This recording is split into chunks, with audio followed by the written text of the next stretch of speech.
Paz do Senhor, meus irmãos, graças a Deus. Hoje, nossa lição de número 3, nossa última lição do trimestre e também nossa última lição do ano. Nosso tema é a velhice de Davi. Irmãos, Davi chegou numa velhice, não foi uma velhice muito boa, não foi uma velhice assim que nós podemos dizer que, né?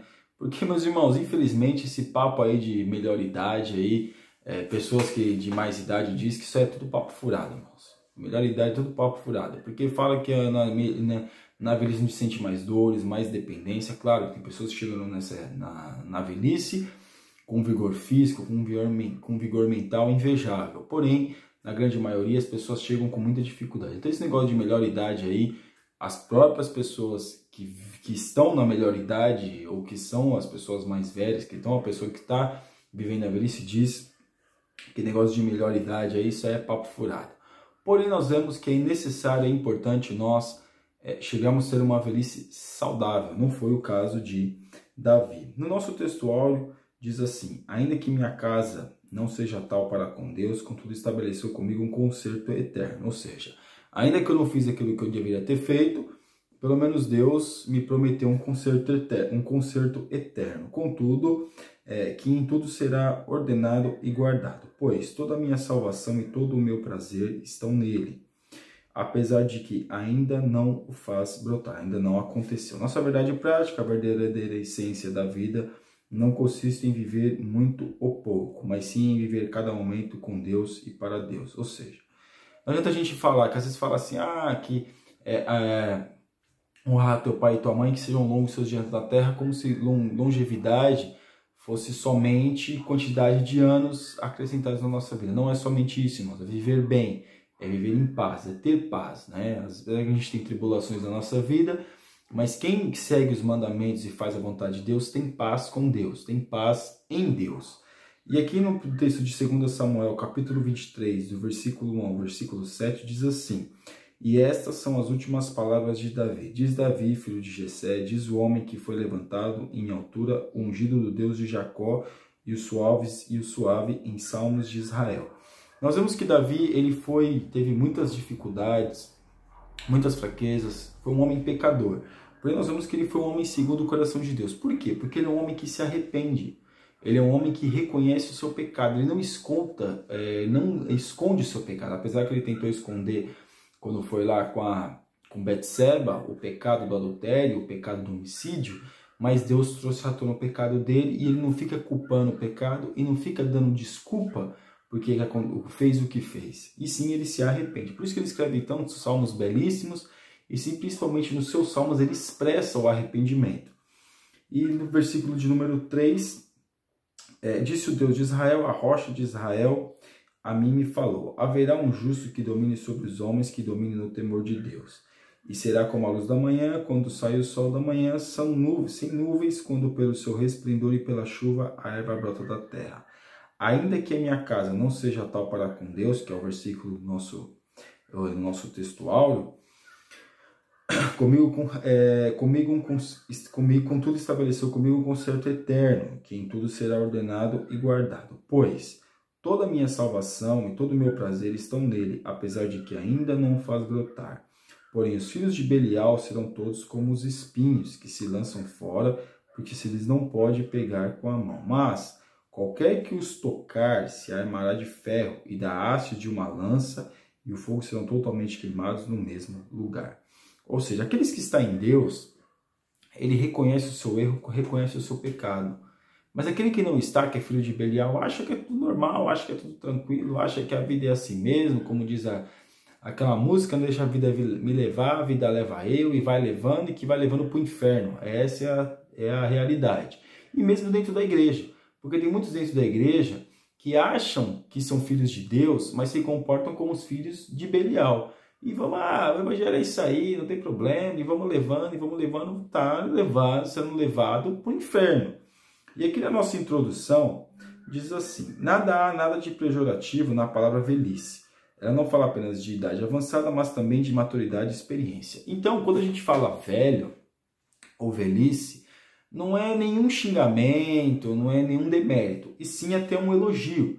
Diz que no Oriente Médio, diz que quando morre uma pessoa idosa, uma pessoa velha, morre uma biblioteca, morre uma pessoa sábia. É claro que a gente sabe nem pelo fato de ser velho ou se uma pessoa idosa é sábia, porque tem muitos que são tolos, que infelizmente ou felizmente, sabedoria, meus irmãos, inteligência e maturidade não é somente com a velhice na questão da idade, e sim quando você e eu, quando nós colocamos as nossas experiências em prática no nosso dia a dia.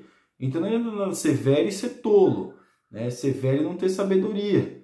Então nós temos que, o momento que a gente vai envelhecer na nossa vida, seja jovem, seja adolescente, seja com 25, 30 anos, meia idade, 40 anos, até mesmo idoso, é importante nós irmos vivendo, vamos adquirindo experiências e vamos colocando ela em prática dia após dia. Isso se chama maturidade.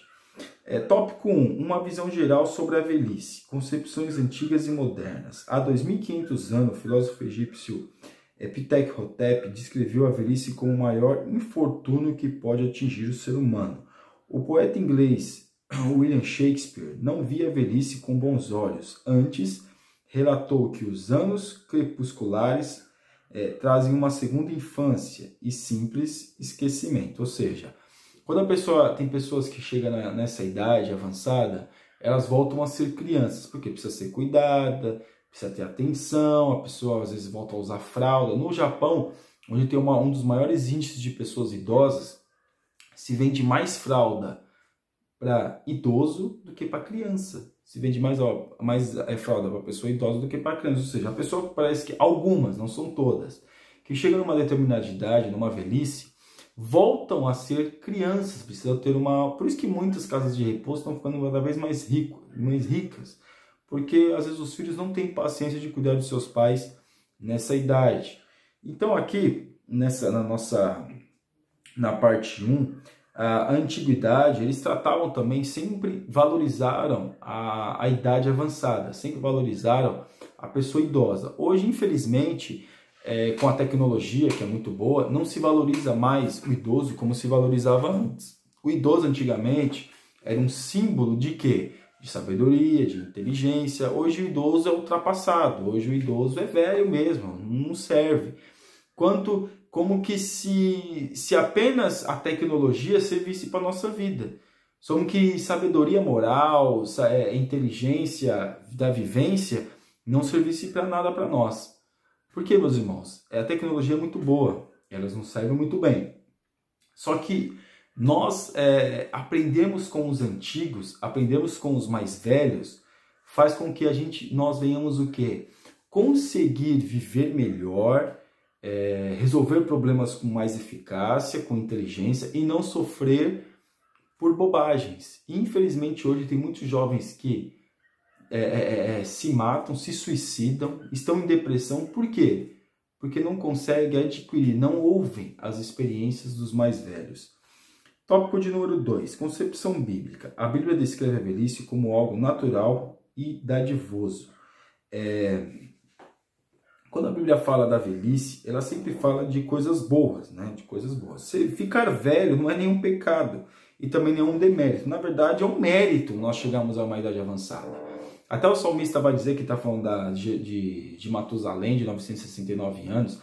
Alguns dizem, alguns dizem que as idades não eram contadas como eram, não contavam as idades como nós contávamos hoje, então até que ele diminui a idade de Matusalém, mas não importa, tá? A Bíblia está falando 969 anos, então é 969 anos que ele viveu. Não fica caindo nessas coisas aí, meus irmãos, de ficar pensando nesse tipo de coisa, não.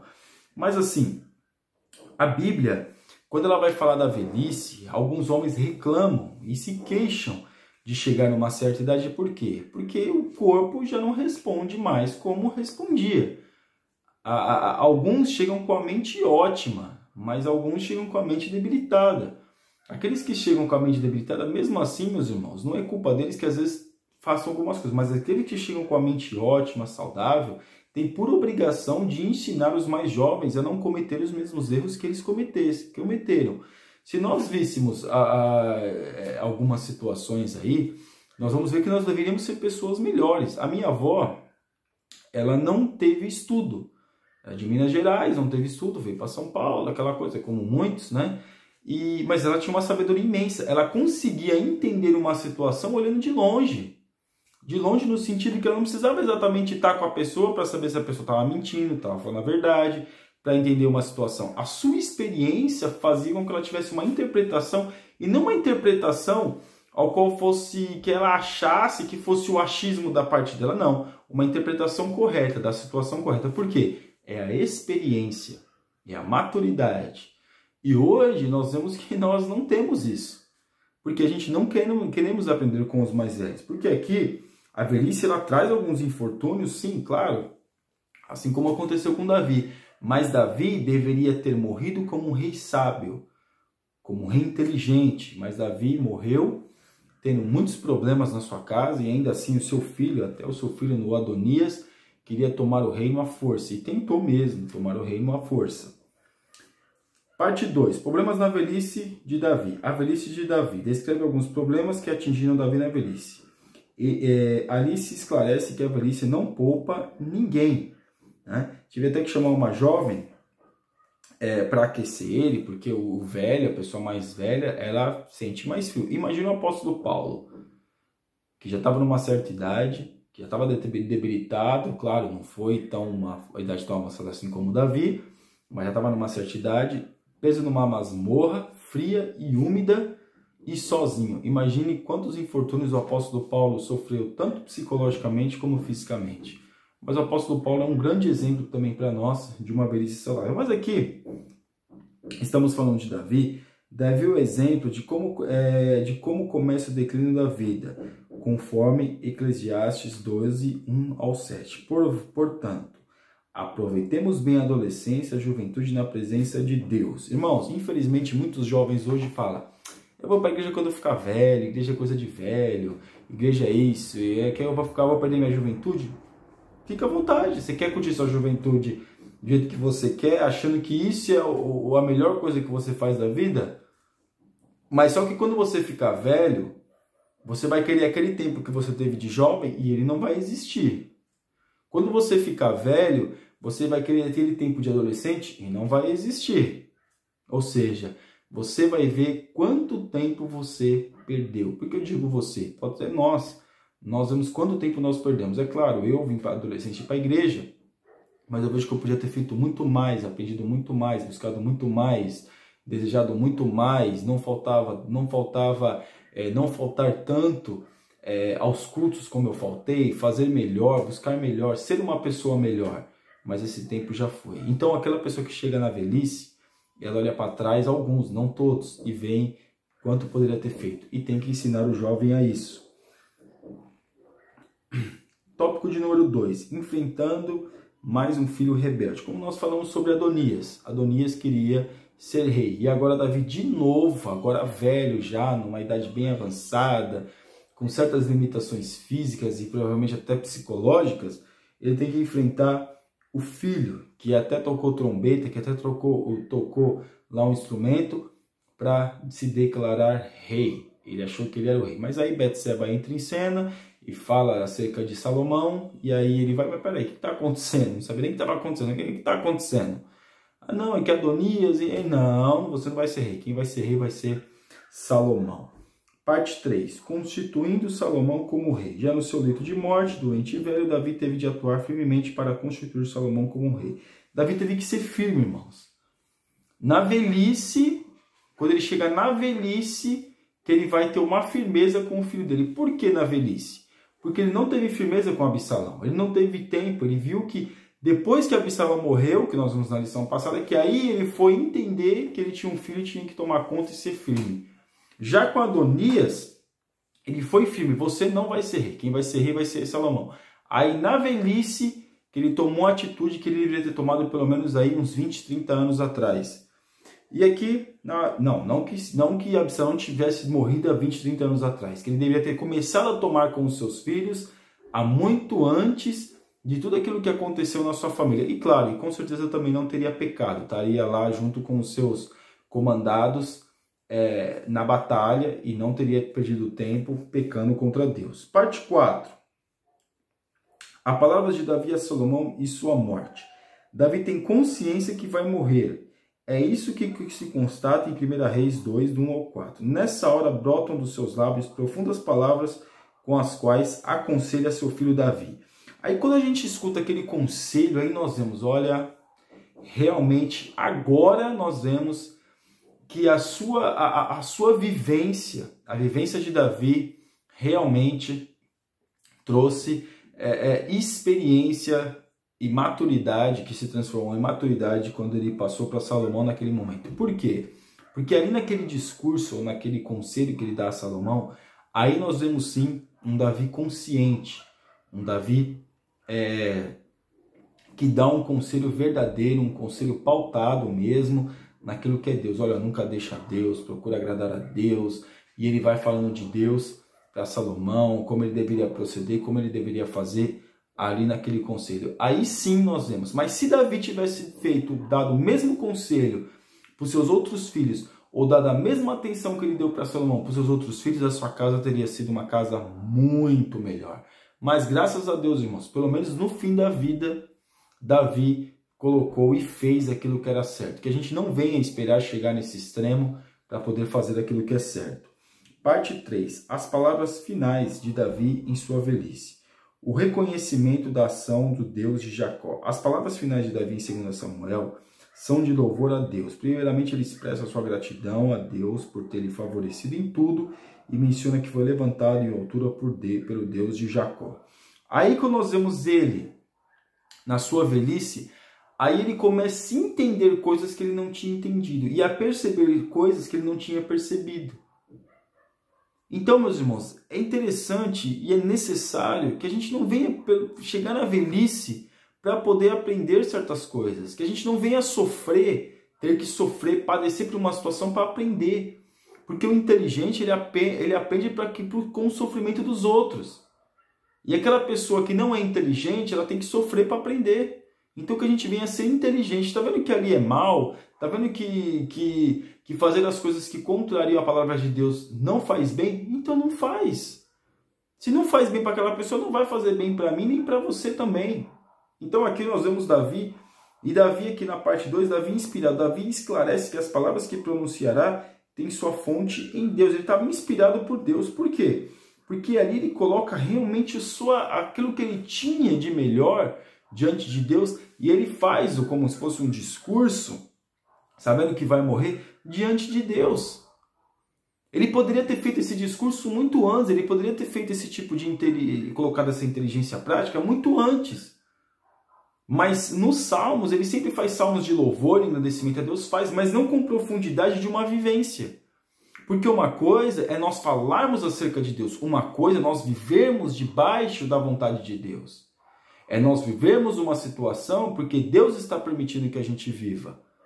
Nos Salmos ele se arrepende, nos Salmos ele reconhece, é maravilhoso isso. Mas aqui na sua velhice nós vemos palavras de profundidade, palavras de um homem vivido. E ele não precisava chegar nessa idade ou nesses últimos momentos para poder expressar isso que ele expressou. Ele poderia ter feito isso muito antes. Por quê? É a experiência, é a maturidade. A experiência, o homem experiente, ele tem maturidade. Então, ele é experiente e vai colocando a sua maturidade em prática. Porque não adianta nada ter só experiência, tem que ter experiência e maturidade. Porque experiência por experiência não vale nada. Mas quando a experiência ela vem com a maturidade, faz muita diferença. E aqui na nossa conclusão, a Bíblia fala dos atos heróicos de Davi, mas não esconde seus erros e deslizes. Mas o pastorzinho de Belém, como homem segundo o coração de Deus, soube como retornar ao que o ungira como rei de Israel. Seus salmos relatam a comunhão profunda e íntima que ele mantinha com o Senhor. E dessa forma, o amado rei finda sua vida enaltecendo o Deus de Jacó. Quando fala que os seus salmos relatam a comunhão profunda e íntima que ele tinha com o Senhor, ele engrandece a Deus, mas a palavra, uma coisa profunda, um conselho profundo vem aqui, no seu último momento, na sua última declaração na Bíblia Sagrada que foi escrito. Então aqui nós vemos o pastorzinho de Belém, ele foi levantado por Deus, ele foi colocado por Deus. Todo mundo vai ficar velho, se não ficar velho vai morrer, irmãos. é a nossa regra.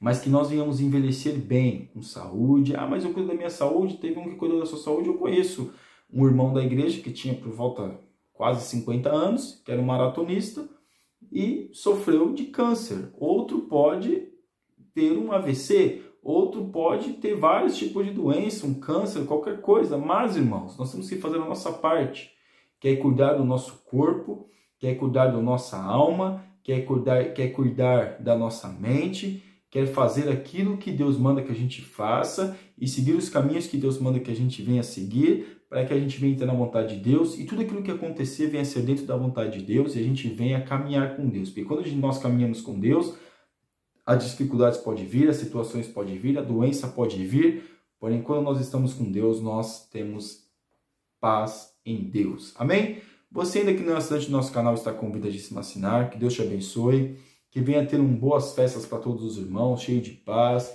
e na comunhão com a família. Que Deus abençoe a todos. Amém.